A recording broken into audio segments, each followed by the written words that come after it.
காலைதோறும் புதியவை. புதிய பூமியில் வாழ விருப்பமா? ஏப்ரல் 15. ஜெயம் கொள்ளுகிறவன் எல்லாவற்றையும் சுதந்தரித்துக் கொள்ளுவான். நான் அவன் தேவனாயிருப்பேன், அவன் என் குமாரனாய் இருப்பான். வெளிப்படுத்தல் 21:7. எங்கள் நாட்டில் விருந்தாளியாக வந்திருந்தால் ஒரு விருந்தாளியைப் போல் நடந்து கொள்ளுங்கள். இல்லையென்றால் உங்கள் விசா ரத்து செய்யப்பட்டு உடனடியாக நாடு கடத்தப்படுவீர்கள் என்று அமெரிக்க அரசு அறிவித்துள்ளது. நிரந்தர குடியுரிமை பெற்றவர்களும் அமெரிக்காவின் சட்டத்திட்டங்களுக்கு மதிப்பளித்து அதன்படி நடந்து கொள்ள வேண்டும் என்று எச்சரிக்கப்பட்டிருக்கின்றனர்.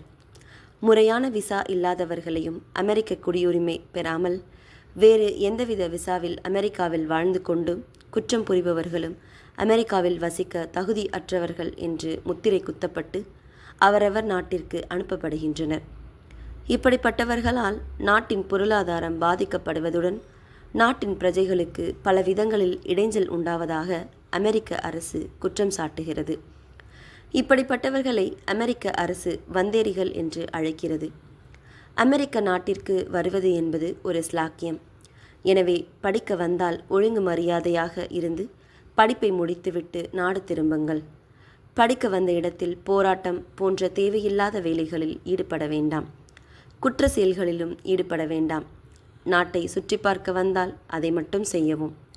வேலைக்காக வந்திருந்தால் கண்ணும் கருத்துமாக அதில் ஈடுபட வேண்டும். தேவையில்லாத வம்புகளில் ஈடுபட வேண்டாம். அப்படி ஈடுபட்டால் அமெரிக்க நாட்டில் இருக்க வேண்டாம். தங்கள் நாடுகளுக்கு திரும்பி சென்று விடுங்கள் என்று அரசு எச்சரிக்கிறது. இப்படிப்பட்ட ஏதாவது ஒரு காரணத்திற்காக விசா ரத்து செய்யப்பட்டு இதுவரை சுமார் 70,000 பேர் நாடு கடத்தப்பட்டுள்ளனர். தேவன் நமக்காக புதிய பூமியை ஆயத்தம் செய்து கொண்டிருக்கிறார். புதிய எருசலேம், புதிய வானம், புதிய பூமி நமக்காக ஆயத்தம். இந்த தேவனுடைய ராஜ்யத்திற்கு பிரஜைகளாவதற்கு ஆயத்தமா? இந்த ராஜ்யத்தில் பிரவேசிப்பவர்கள் யார்? எல்லாரும் போக முடியுமா? இந்த ராஜ்யத்தில் பிரவேசிப்பது ஒரு ஸ்லாக்கியம். இந்த ராஜ்யத்தின் சட்டத்திட்டங்கள் என்ன? தீட்டுள்ளதும் அருவருப்பையும் பொய்யையும் நடப்பிக்கிறதுமாகிய ஒன்றும் அதில் பிரவேசிப்பதில்லை. ஆட்டுக்குட்டியானவரின் ஜீவ புஸ்தகத்தில் எழுதப்பட்டவர்கள் மாத்திரம் அதில் பிரவேசிப்பார்கள். வெளிப்படுத்தல் 21:27. வாசல்கள் வழியாய் நகரத்திற்குள் பிரவேசிப்பதற்கும் அவருடைய கற்பனைகளின்படி செய்கிறவர்கள் பாக்கியவான்கள். வெளிப்படுத்தல் 22:13. ஜெபம்.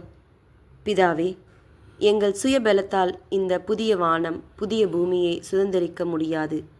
இரக்கமாயிரும். ஆமேன்.